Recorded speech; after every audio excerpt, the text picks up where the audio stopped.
Okay, our lesson for today is alphabet. So we will start to draw letters. Are you ready? Ayoko, Mami. Ang hirap-hirap naman. Lagi na lang may assignment. Pwede bang mag-play na lang ako? Hirap-hirap talaga, Mami. Ayoko talaga. Mag-play na lang ako. Madali lang yan. Just learn to draw. And connect mo lang yung mga lines. Ang hirap talaga, Mami. Pwede bang mag-play na lang? Lagi-lagi na lang may assignment.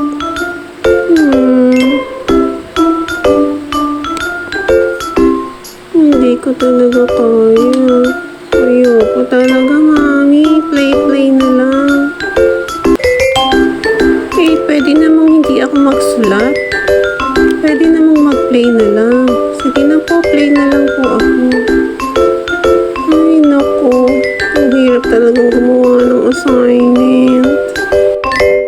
See, it's so easy.